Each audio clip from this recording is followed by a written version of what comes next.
Bom dia, a graça e a paz do Senhor esteja com todos, amém? Só quero reforçar o que a Ana acabou de falar aqui. É com muita alegria, irmãos, que a nossa igreja vai estar indicando a Ana para promover missões a nível mesquitense. Nós descobrimos que a gente está sem promotor voluntário de missões aqui na nossa cidade e ela foi convidada a exercer esse cargo e aceitou de pronto. Na próxima assembleia a gente vai estar confirmando isso, mas desde já a Ana já está trabalhando. Inclusive no final desse mês a gente já vai ter o primeiro evento a nível cidade de Mesquita, então já conto aí com as suas orações, com o seu encorajamento, com a sua ajuda também, a sua presença. Muito em breve a gente vai estar divulgando aí as agendas e os trabalhos que serão feitos. Mas que Deus continue abençoando nosso departamento de missões, na pessoa da Letícia, Leonardo e também na nossa missionária Ana. Tá? Ore por isso. Eu também quero agradecer, irmãos, pelas felicitações que a igreja nos deu aí. Essa semana foi semana de aniversário, a gente está muito feliz. A confraria fez uma surpresa para mim na sexta-feira, eu nem esperava ali, fui pego de surpresa, mas isso alegra muito meu coração, irmãos, de verdade. Foi uma semana difícil, a gente passou mal ali, nada muito grave, mas aí foi para o hospital, voltou para casa, né? Acontece, mas Deus deu graça, estamos aqui, estamos de pé. A gente continua orando também. Pastor Sérgio está aqui, ó. Glória a Deus. Bom te ver, tá, pastor? Segue em recuperação, né, por conta do seu olho. E pastor David também. Segue também em recuperação. Que Deus esteja abençoando e trazendo plena recuperação para os nossos obreiros aí, valentes e bravos. E também quero dar os parabéns para as nossas mamães. Também quero deixar aqui a minha palavra de amor, de carinho por você que cumpriu a mais nobre missão aqui nessa terra, que é, primeiro, de gerar filhos, mas, em segundo lugar, de criá-los, tá, na presença do Senhor. Então, você é uma heroína, você é digna de honra e sinta-se honrada pela nossa igreja. Já já teremos uma homenagem para você. Infelizmente, o nosso sermão não fala diretamente às mães, mas eu tenho certeza que você, mamãe, vai colher boas lições aqui e uma edificação para a sua vida. A nossa homenagem para as mães e a pregação será logo mais à noite, tá? Onde estamos pregando uma série de mensagens sobre família. Então, não falte, se reúna com a sua mamãe, mas esteja com a gente logo mais às 18 horas, tá bom? Eu quero te convidar a lermos o texto, ou deixarmos aberto ali, melhor dizendo, em Neemias capítulo 7, por gentileza.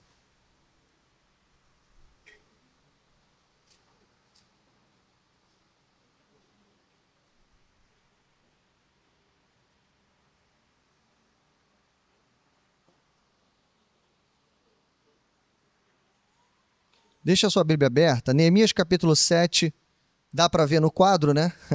Esse é o maior capítulo de Neemias, são 73 versículos. É claro que a gente não vai ler todo o texto, a gente tem um registro aqui histórico muito longo, mas já adianto, muito importante, e ao longo da exposição a gente vai saltar aqui alguns versos e colher algumas boas lições. O tema da nossa reflexão se chama Habitando a Cidade Santa.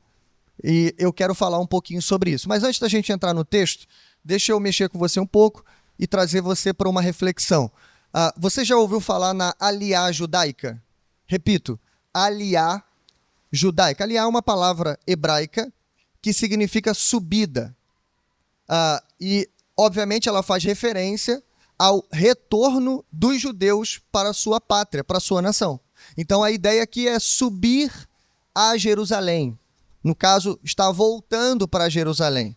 É claro que essa subida é muito mais do que uma subida geográfica, da gente estar indo, né, ali na direção do sul, na direção de Jerusalém. Fala de uma subida espiritual. Ou seja, onde quer que o povo de Deus estivesse espalhado, segundo as profecias, em algum momento ou em alguns momentos, o povo retornaria ou subiria de volta para Jerusalém. O que foi reforçado ali na década de 50, 1950, depois essa lei ela foi ampliada em 1970, que é a lei Roque Hashuvut, que é uma lei que incentiva a repatriação ou a tomada de cidadania de pessoas que estiverem interessadas em adentrar em Israel.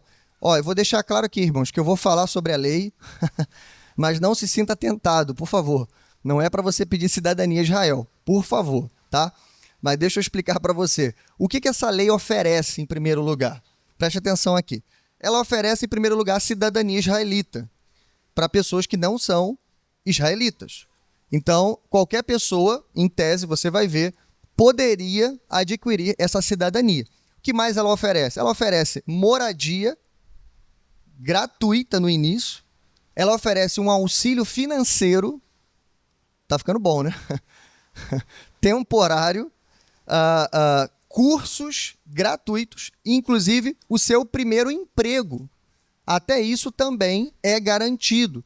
Claro que você vai morar em bairros chamados kibbutz ali, né? Simples, mas você vai ter pelo menos num período básico, você vai ter moradia, emprego e essas coisas todas. Até a passagem de avião é custeada pelo governo de Israel. Bom, essa é a propaganda. Agora vamos ao que interessa. Como que a gente adquire esse negócio? Quais são os requisitos para você fazer a aliá, ou seja, subir para Jerusalém? Bom, são alguns requisitos. O primeiro é ser judeu. Para você requerer, você tem que ser judeu. E você só pode ser judeu de duas maneiras. Primeiro, você tem que ter uma mãe judia, no mínimo. Então você tem que ser filho de pais judeus, ok? Ou você tem que se converter ao judaísmo, o que tem que ser atestado oficialmente por uma sinagoga judaica. Então vou repetir, filho de judeu ou convertido ao judaísmo. Você também pode ser neto de judeu, você pode ser cônjuge de judeu, marido, esposa, etc. Você não pode representar uma ameaça ao Estado de Israel, isso é muito óbvio, você não pode ter ficha pregressa e coisas assim, e você tem que ter o desejo oficial de imigrar para Israel. Ou seja, não dá para você pedir essa cidadania morando no Brasil. Você tem que pedir a cidadania e, no dado momento que for autorizado, você tem que viajar para lá e se mudar para lá. Bom, o que tudo isso tem a ver com Neemias 7? Neemias 7, irmãos, é a história de quando o povo de Deus, na época de Neemias, vai de fato habitar a cidade de Jerusalém. Então a gente está em Neemias 7 numa espécie de aliá, porque o povo está se reunindo para subir para Jerusalém, para agora entrar em Jerusalém. Lembrando para você que o templo foi reconstruído, que os muros foram reconstruídos, as portas foram colocadas no lugar, e agora o que está faltando? Está faltando só tomar posse da cidade. Está faltando só entrar lá. Está faltando só habitar lá. E nesse movimento de retorno, algumas coisas aqui se assemelham ao aliá moderno, ou a essa lei que eu acabei de explicar. Só que, irmãos, a gente tem uma sensível diferença aqui. Uma grande diferença. E a diferença é essa. É que hoje, para você acionar essa lei e ganhar todos esses direitos, você tem que cumprir pelo menos esses 5 requisitos que eu falei aqui. Pelo menos esses 5. Claro que existem outros, mas esses são os principais. E a diferença de Neemias 7 e o que você vai ver aqui são também 5 tópicos que a gente vai ver, mas que não são requisitos. São marcas de alguém que pode habitar a cidade santa. Então você vai perceber que existe uma diferença muito grande entre aquilo que eu preciso para entrar e aquilo que eu já tenho e, portanto, sou, e, portanto, eu posso habitar na cidade santa. Então, irmãos, a ideia aqui é muito fácil, muito simples. Se você tem as marcas da cidade, então você pode habitar na cidade, você pode adentrar na cidade e você pode morar lá para sempre, tá bom? A ideia é essa, mas antes da gente começar, deixe-me só deixar essa frase já no seu coração, no final a gente vai voltar a ela. Eu estava pensando nessa história e pensando na história do povo de Deus e na nossa história. Eu acho que tem uma coisa que conecta tudo isso e essa coisa se chama a Cidade Santa. Como o Levi muito bem falou, a gente não está em Jerusalém, a gente não quer subir para Jerusalém, a gente não quer ir para Jerusalém. Vou ser sincero para você, se eu pudesse viajar para outro lugar do mundo, eu iria para a Europa e não para Jerusalém. Tá? Então, respeito quem gosta, quem quer ir para lá, tudo bem. Mas a gente não defende a cidade de Jerusalém no sentido dela ser terrena, um estado, uma nação. Não. Nós estamos falando aqui de outra cidade. Uma cidade muito maior. Uma cidade eterna. O que a Bíblia vai chamar de a Sião Celestial. ou a Nova Jerusalém, a cidade santa que descerá do céu. É sobre essa cidade que eu quero falar nessa manhã e aquecer um pouco o seu coração para isso. Então pense nisso. A história do povo de Deus é sempre uma história, escute isso, de ex-exilados que precisam tomar posse da cidade que foi conquistada por outro. Eu repito, a história do povo de Deus, a nossa história, é sempre a história de ex-exilados que precisam tomar posse de uma cidade que não foi conquistada por você, mas que foi conquistada por outro. Foi assim com os hebreus quando saíram do Egito, é assim com o povo na época de Neemias e será também assim conosco quando a cidade santa descer do céu. Amém? Então, vamos adentrar no nosso texto. Neemias capítulo 7, versos 1 e 2, a gente já tem a primeira marca aqui, e a primeira marca se chama liderança espiritual. Vejamos. Diz assim o nosso texto.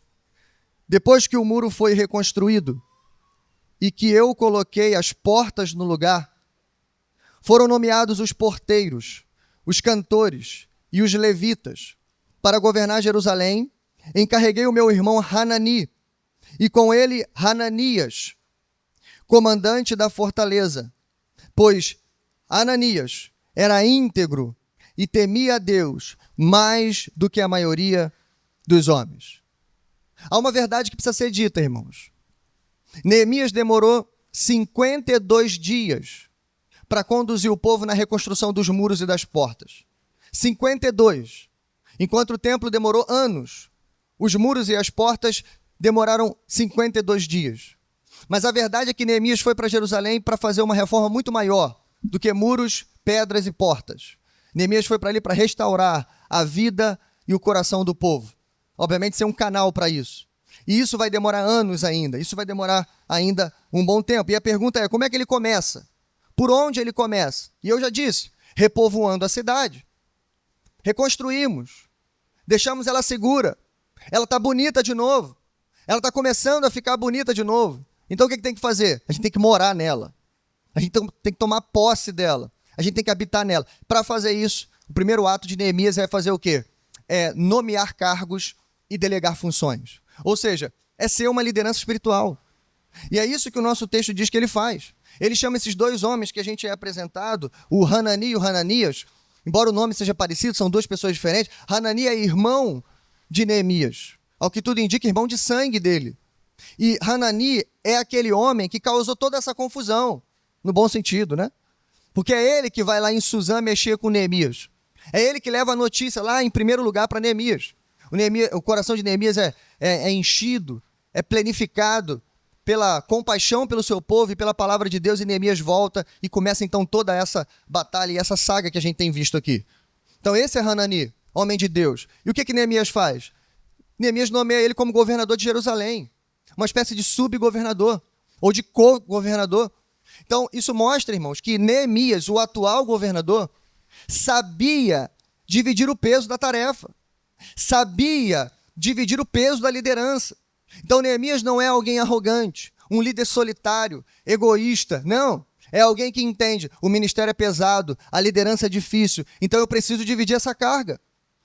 O segundo homem apresentado é Hananias. Hananias aqui é apresentado como comandante da fortaleza, ou seja, um homem experimentado, um homem de experiência, um homem de batalha. Mas ele é lembrado no texto não pela sua experiência, não pelo seu currículo vitae. Ele é lembrado no texto pelo seu caráter. Ele é um homem espiritual, um homem piedoso. O texto diz muito mais do que os que o acompanhavam ou os que viviam e habitavam com ele. Então, esse é o líder, Neemias. Em primeiro lugar, irmãos, para habitar a cidade, nós precisamos de liderança. E eu disse para você, a gente está falando muito mais do que Jerusalém. A gente está falando da cidade de Deus. E atualmente nós temos a cidade de Deus, ou seja, a igreja de Deus, que nada mais é do que a parte visível do reino de Deus. E você vai ver que para habitar a Nova Jerusalém, em primeiro lugar você tem que habitar o reino de Deus hoje. Lembra? Vai entrar na cidade quem tem as marcas da cidade. E quem tem as marcas da cidade hoje são aqueles que habitam na igreja de Deus. Porque a igreja de Deus é a parte visível do reino de Deus. Eu não posso reconhecer Deus como rei, Jesus como Senhor, se não habito no reino dele. E a única forma de entrar no reino é por meio da igreja de Deus. Não há outra forma. Por isso a gente vai ver algumas lições sobre isso. E a primeira é, na cidade de Deus ou na igreja, precisamos de lideranças espirituais que saibam o que estão fazendo. Em primeiro lugar é isso, irmãos. No nível de liderança que Deus te colocou, independente de quantas pessoas você lidera, a gente precisa de lideranças espirituais que saibam o que estão fazendo. Veja, o simples fato de nomear cargos e delegar funções poderia arruinar toda a obra. Mas não foi assim, por quê? Porque Neemias estava olhando para a coisa certa. Neemias estava com o coração ajustado no Senhor, totalmente guiado pelo Senhor. Segundo, é importante dividir a tarefa, mas a gente não pode entregar o ministério, ou a liderança, ou a missão nas mãos de aventureiros. Entenda isso, por favor. É preciso dividir a tarefa, mas não pode entregar na mão de aventureiros. Senão a gente arruina a obra. E por último, precisamos valorizar mais a piedade pessoal do que a experiência em si.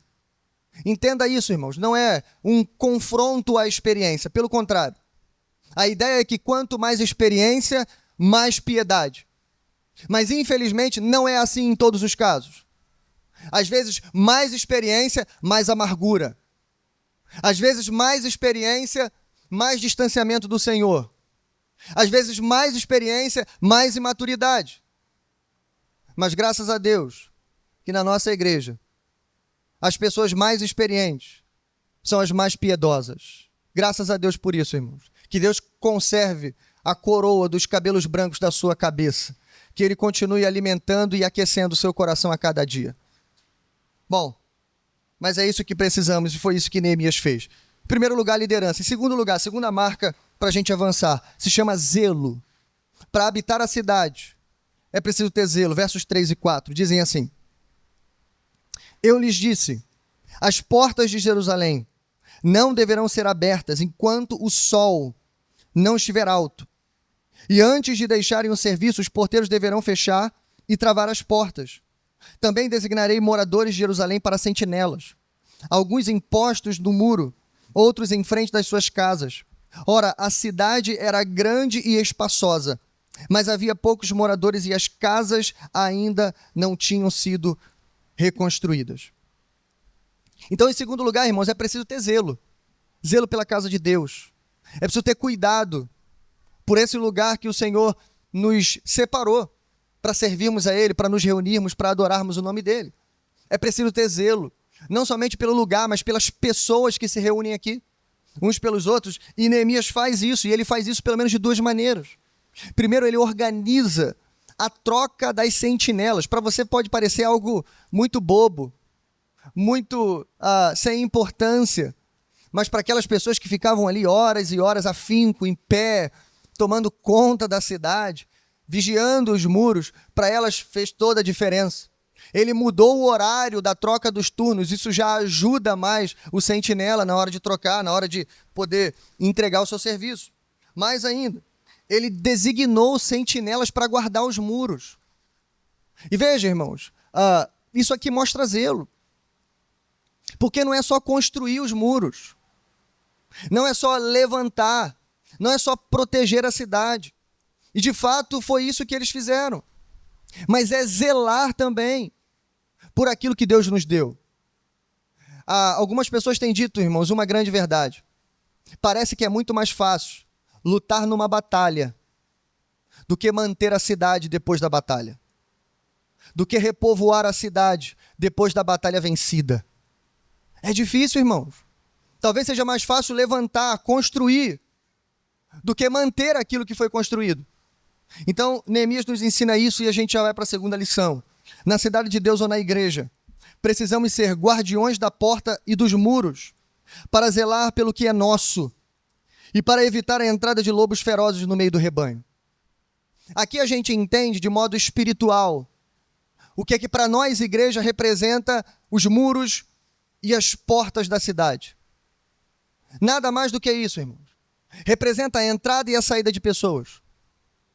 Mas não esqueça disso. O assaltante vai pular o muro. O ladrão vai arrombar a porta. E é exatamente por isso que Neemias está colocando sentinela nos muros e porteiro nas portas. Não é para enfeitar as portas ou enfeitar os muros. A função de porteiro e sentinela, irmãos, não é para embelezar a cidade.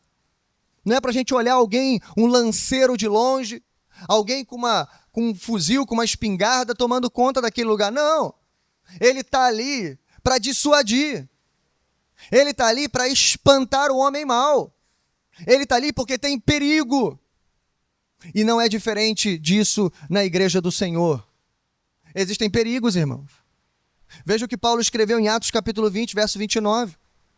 Sei que depois da minha partida, lobos ferozes penetrarão no meio de vocês e não pouparão o rebanho. E dentre vocês mesmos se levantarão homens que torcerão a verdade, a fim de atrair os discípulos. E qual é o remédio? Por isso, vigiem. O remédio é vigilância. É isso que Paulo está lembrando. Então eu pergunto, você tem zelado sua igreja? Pastor, como é que eu faço isso melhor? Escute o que eu vou te dizer. Você sabe da sua responsabilidade em assembleias ordinárias? No nosso caso, como Igreja Batista? Por exemplo, quando no momento da admissão de membros, no momento de reconhecer ou atestar a conversão dessas pessoas, seja de alguém que está vindo transferido de outra igreja para cá, ou de um novo convertido que levantou sua mão para Jesus, que foi batizado, glória a Deus por isso. A sua função como membro, a sua responsabilidade é reconhecer ou atestar a conversão dessas pessoas. Eu não sei se você parou para pensar, mas que baita responsabilidade. Porque o próprio Senhor Jesus disse, aquilo que for ligado na terra terá sido ligado no céu. Ei, essa é a tua responsabilidade, querido. Igreja não é um clube de amigos. Não é um lugar bonito e confortável onde a gente se reúne. A igreja é a congregação dos santos. É uma reunião de regenerados. E quem é que reconhece isso? Vocês, a igreja visível. Portanto, irmão, seja sentinela dos muros e porteiro das portas. Ajude a zelar pela sua igreja. Mas a terceira marca, seguida do zelo, é a direção divina. Verso de número 5. Por isso, o meu Deus pôs no meu coração reunir os nobres, os oficiais e todo o povo para registrá-los por famílias. Encontrei o registro genealógico dos que foram os primeiros a voltar. Assim estava registrado ali. Veja, irmãos, aqui, preste atenção nisso, é muito importante. A gente então vai adentrar no registro histórico, já. Neemias vai fazer uma espécie de censo, de registro, mas antes disso ele vai pegar um registro que já existia. Ele vai fazer uma espécie de soma dos dois registros e vai registrar todo o povo que agora vai adentrar a cidade. Como isso é importante, né? Só que aqui vai uma surpresa. Neemias não inventou isso. Neemias não está criando coisa. Neemias não está colocando empecilho para habitar a cidade. Neemias foi direcionado por Deus. Aqui, irmãos, a gente tem a terceira marca. Aqueles que vão habitar na cidade precisam de direção divina. Precisam seguir o conselho do Senhor, precisam buscar o conselho do Senhor. E olha outra coisa interessante aqui. Eu tenho dito para vocês que o livro de Neemias é uma espécie de manual de liderança, inclusive moderno, pode ser usado por qualquer pessoa, um CEO de uma grande empresa, um comandante de forças militares, qualquer um. O livro de Neemias é um livro de liderança. Mas o livro de Neemias é também um livro de oração. Eu tenho dito isso aqui repetido, você já deve ter ouvido isso algumas vezes. Aqui vem a coisa mais curiosa para você. É que em 13 capítulos, se não me engano são 13, né?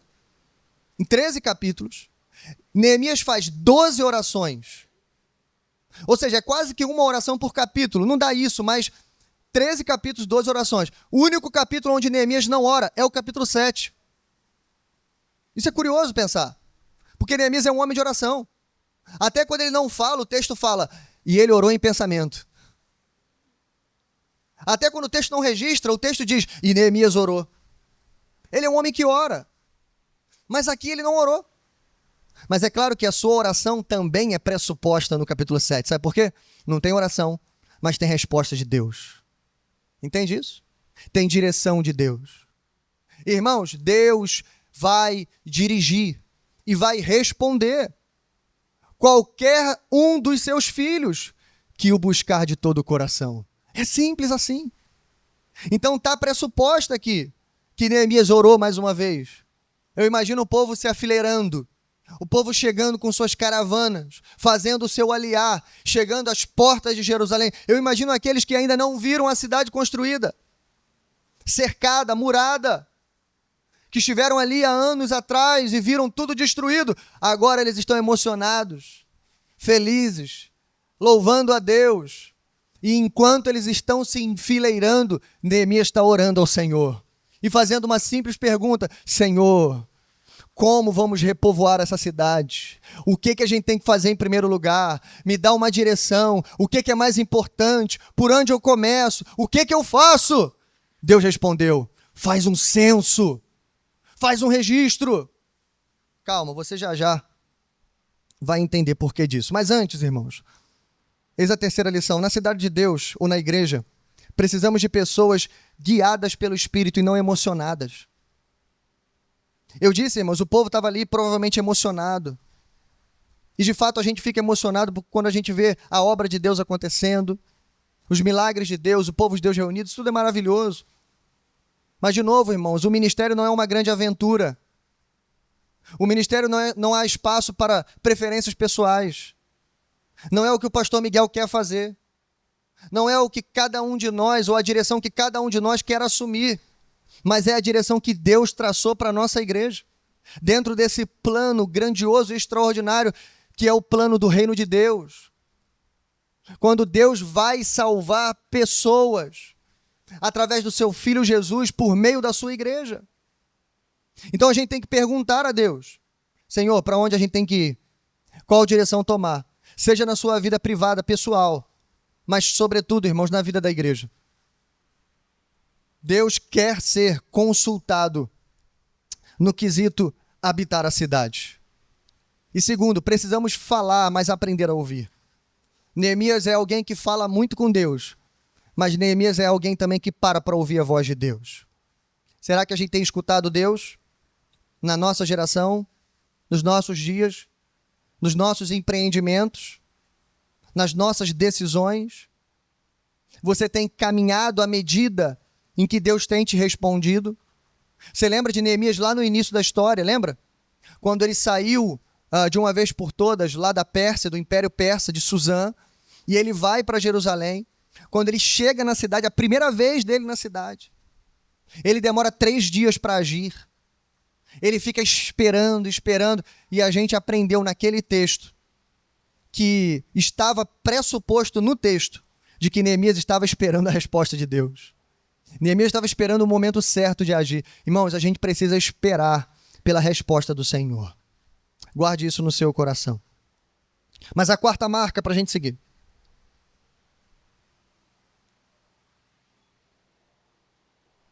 A marca que segue a direção é identidade. E aqui você vai entender por que dessa lista tão longa. Por que desse zelo, por que desse registro que Neemias vai trazer para a gente. Dos versos 6 ao 69, você vai ter toda essa listagem aqui. Claro que a gente não vai ler os nomes, tá? Mas eu quero, irmãos, deixar claro aqui que isso tudo é muito importante. E que a gente não pode desprezar nenhuma passagem das Escrituras. Afinal, a própria Escritura diz sobre ela mesma que toda a Escritura é inspirada e útil para o nosso ensino.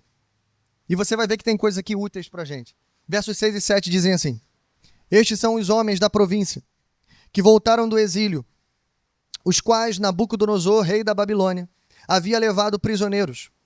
Eles voltaram para Jerusalém e para Judá, cada um para sua própria cidade, em companhia de Zorobabel, Jesua, Neemias, Azarias, Raamias, Naami, Mardoqueu, Bilsam, Misperet, Bigvai, Neum e Baná. E esta é a lista do número dos que retornaram pelos chefes de famílias respectivas da cidade. E aí ele começa, então, a sua longa lista. Bom, deixe-me dizer aqui 3 coisas que provavelmente você não sabe sobre essa lista e vai ficar sabendo a partir de agora. A primeira coisa é, a lista de Neemias 7 é quase idêntica à lista de Esdras capítulo 2. Por que isso?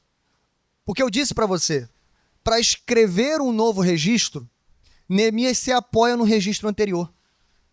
Então ele vai ler praticamente a mesma listagem, com algumas substituições, obviamente por causa do tempo, obviamente por causa do deslocamento de tempo e a mudança de pessoas e de nomes. Então é a mesma listagem. Isso, irmãos, reforça para a gente a importância da herança histórica que nós temos. A rica herança que nós temos. E eu falo primeiro como PIB de Juscelino, em primeiro lugar. Eu sei que comparado à história da igreja, nós somos um bebê ainda. Mas no quesito Igreja Batista, nós já somos uma senhora. Não sei se você lembra, mas esse ano nós completamos 65 anos de idade. Já podemos pegar nossa carteirinha de idoso, né? Não é isso? É uma data importantíssima, irmão. Quando você completa 65 anos, você celebra isso e tem que celebrar mesmo. É uma dádiva, é um presente chegar a 65 anos de vida. Mas uma igreja, irmãos, sobreviver e não apenas se arrastar, mas estar viva, orgânica, fazendo missões, pregando, evangelizando, louvando ao Senhor com as famílias reunidas. Isso é uma bênção. A sua igreja está viva, amém? Essa é a sua igreja. Então veja, para chegar aqui, o quanto teve que ser construído pelos que nos antecederam. Irmãos? É por isso que eu não admito falar mal de pastores de Juscelino, falar mal de antigos membros de Juscelino. Eu não admito. Porque cada um deles, com seus erros e acertos, estiveram aqui dando suor, sangue e lágrimas em prol do reino de Deus. Do jeitinho deles, com a sabedoria que eles tiveram, com os dons e talentos que eles tiveram. Estamos aqui por causa deles. Veja como isso é importante. Só que, irmãos, indo além da Igreja Batista, primeira Igreja Batista em Presidente Juscelino, indo além de nós, a história da igreja tem 2000 anos, irmãos, de existência. E a verdade é que a gente sabe muito pouco da história da igreja. A Ana citou aqui os pais da igreja, Tertuliano e Agostinho, por exemplo, que eram negros, africanos. Quantos de nós não sabíamos disso? Agostinho, ele só é o pai da teologia cristã. Só isso que ele é. Tertuliano só é o homem que cunhou a doutrina da Trindade. Só isso. E a gente não conhece a história. Por quê, irmãos? Porque desprezamos a herança histórica. É por isso que tem um monte de porta aberta com placa escrito igreja. É por isso que quando um pastor briga com outro, ele vai lá e abre um ministério para ele. Por quê, irmãos? Porque despreza a herança histórica. Ei, nós estamos fincados na herança.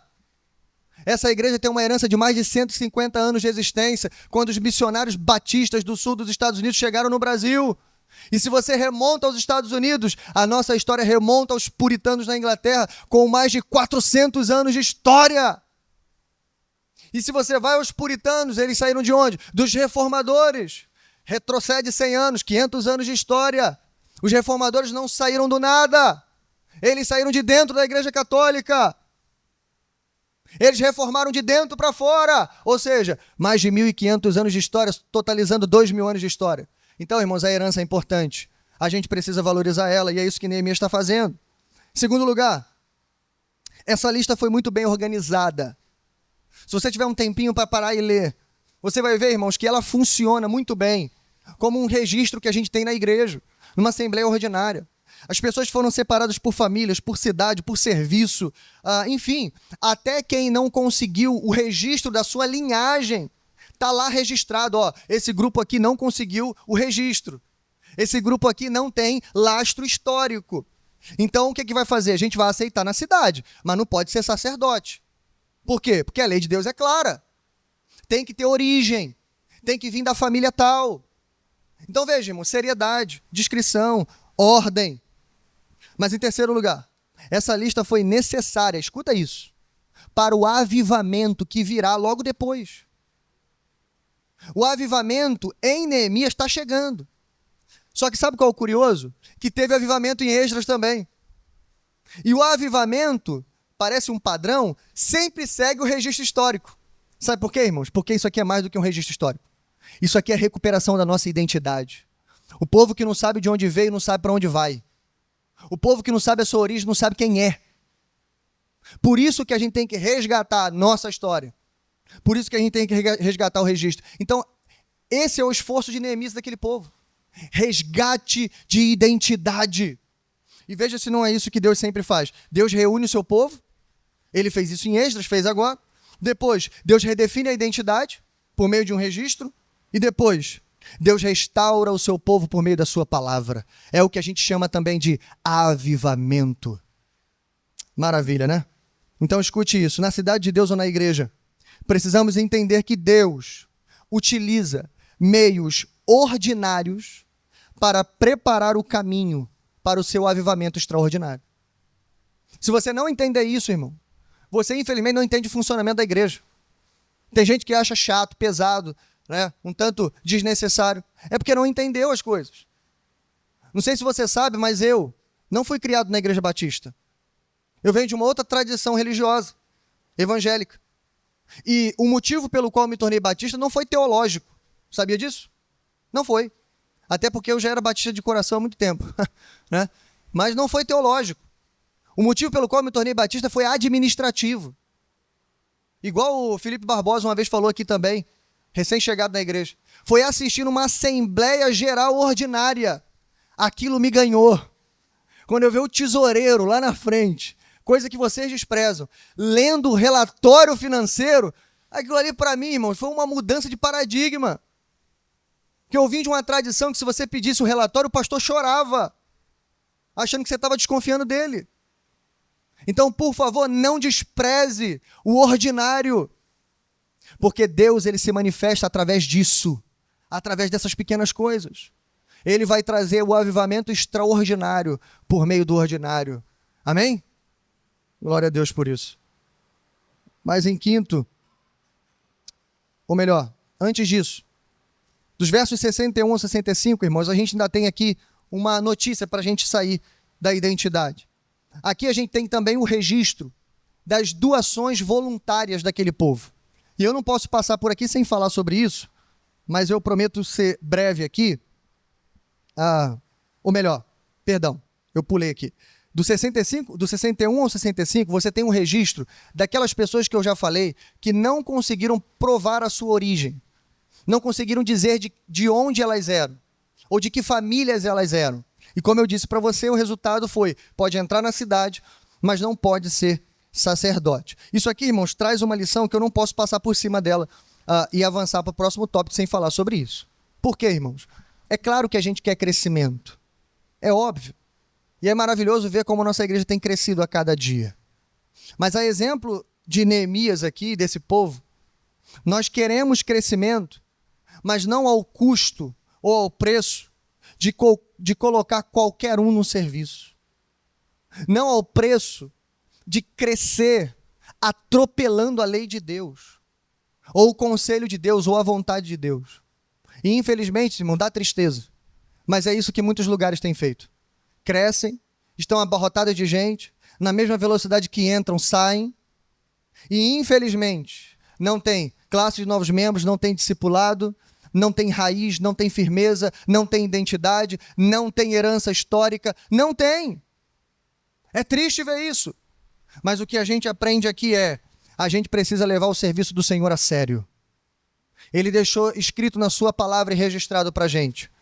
Então é isso que a gente precisa seguir. Bom, aí sim, avançando para a quinta e última marca para se habitar a cidade, ela se chama generosidade.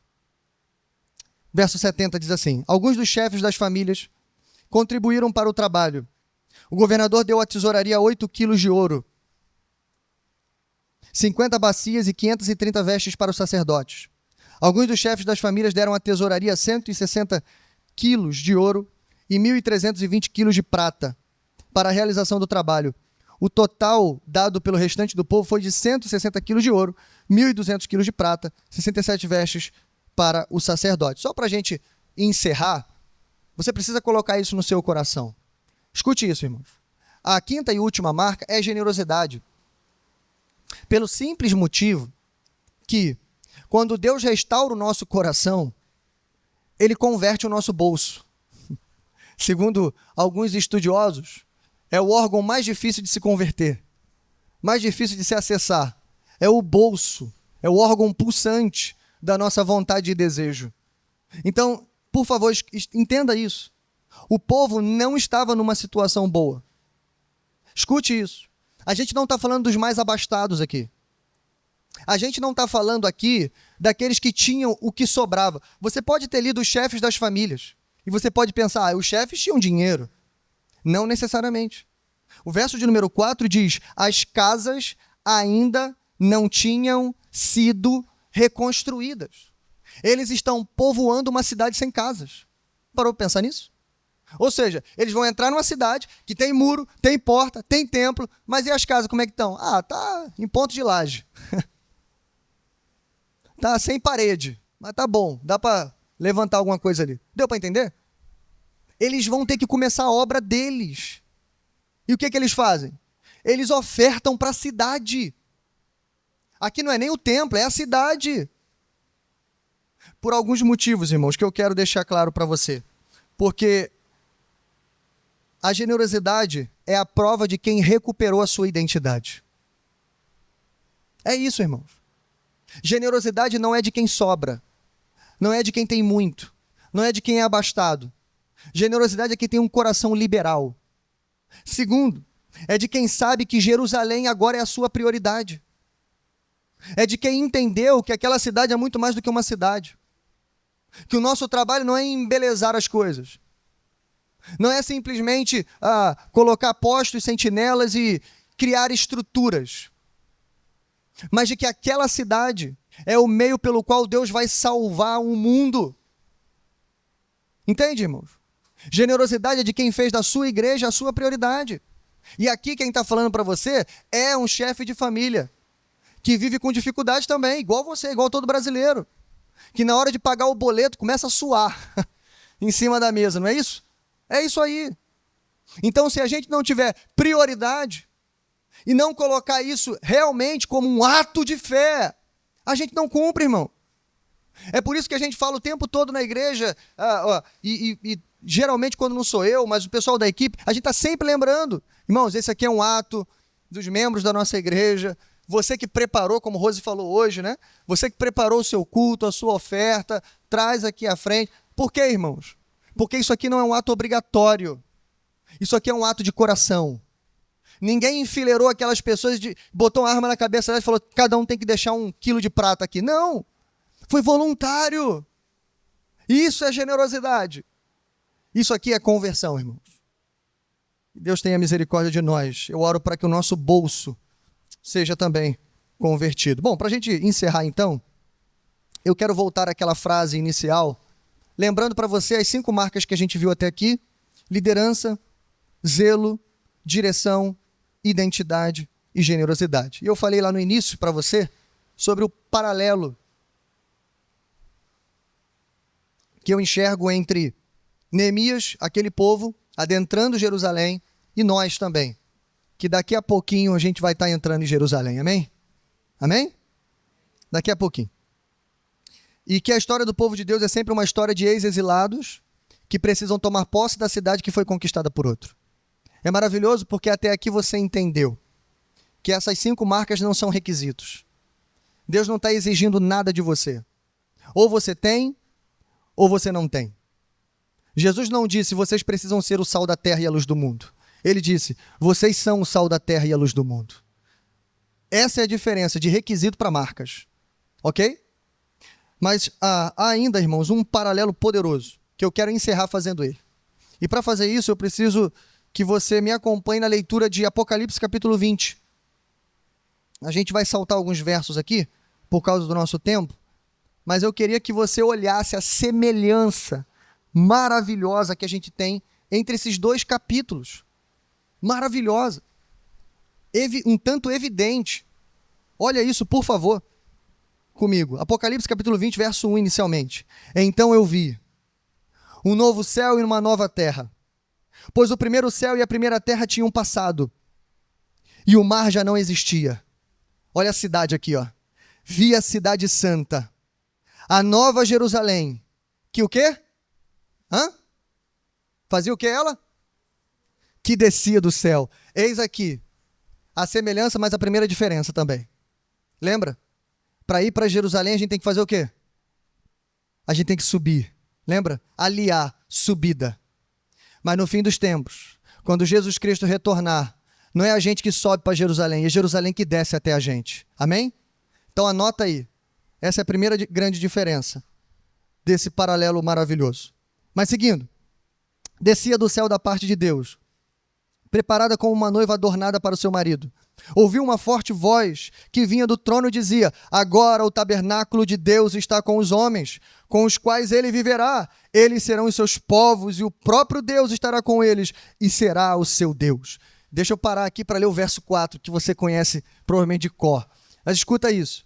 Todos os benefícios que eu te falei, que o governo de Israel oferece, todos eles, até o dinheiro de graça, tudo, até o auxílio, até a moradia, até o kibutz, nenhum desses privilégios podem ser comparados com o privilégio de quem vai habitar na Nova Jerusalém. Por favor, escute o verso 4. Porque ele enxugará dos seus olhos toda lágrima. Não haverá mais morte, nem tristeza, nem choro, nem dor, pois a antiga ordem já passou. Amém? Então está aqui a segunda grande diferença. Verso 10, pula para lá. Ele me levou no espírito a um grande alto monte e mostrou-me a cidade santa. Verso 12. Tinha uma grande e o quê? Alta muralha. Olha aí, irmãos. Imagina a gente chegando como o povo chegou. Imagina a gente chegando e vendo aquela cidade maravilhosa, a alta muralha. Por favor, com 12 portas, 12 anjos junto às portas. Nas portas estavam escritos os nomes das 12 tribos de Israel. Havia 3 portas ao oriente, 3 ao norte, 3 ao sul, 3 ao ocidente. A muralha da cidade tinha 12 fundamentos e neles estavam os nomes dos 12 apóstolos do Cordeiro. Outra identificação aqui. Lembra do que eu falei? Herança histórica. Deus está dizendo: eis aqui a cidade de todo o povo de Deus. O povo de Deus da antiga aliança, representado pelas 12 tribos, e o povo de Deus da nova aliança, representado pelos 12 apóstolos. Todos habitarão juntos nesse lugar. Pula para o verso 22. Não vi templo algum na cidade, pois o Senhor Deus Todo-Poderoso e o Cordeiro são o seu templo. A cidade não era preciso de sol na cidade, nem de lua para brilharem sobre ela, pois a glória de Deus a ilumina e o Cordeiro a sua candeia. Agora, as nações andarão em sua luz, os reis da terra lhe darão a sua glória, suas portas jamais se fecharão de dia, pois ali não haverá noite. A glória e a honra das nações lhe serão trazidas. Agora a gente vai ler a última e derradeira paralelo entre Neemias capítulo 7 e Apocalipse capítulo 20. Esse aqui é o cume do monte. De tudo que a gente viu, não há um paralelo mais estreito do que esse aqui. Por favor, leia comigo o verso 27. Nela jamais entrará algo impuro, nem ninguém que pratique o que é vergonhoso ou enganoso, mas unicamente aqueles cujos nomes estão escritos no livro da vida do Cordeiro. Amém? Irmãos, aqui está. Ou seja, no nosso texto, e nesse dia vindouro, alguém vai abrir o registro. Alguém vai abrir esse grande e poderoso livro. E então ele vai começar a ler os nomes, um a um, dos grandes aos pequenos, dos ricos aos pobres, de todas as tribos, raças, povos e nações, uma miríade de pessoas reunidas, onde os olhos não dão conta de enxergar, mas imagine, todos os nomes serão lidos ali. Escute, tem porteiro, tem sentinela, não entra pecador, não entra quem não estiver no livro, mas todos aqueles que tiverem o nome escrito no livro da vida, esses habitarão na cidade. Amém, irmãos? Por uma simples e maravilhosa razão, que quem tem as marcas da cidade terá o seu nome lido naquele dia no livro da vida e habitará na cidade de Deus. Amém? Que Deus coloque essa palavra e aqueça mais e mais o seu coração. Oremos ao Senhor.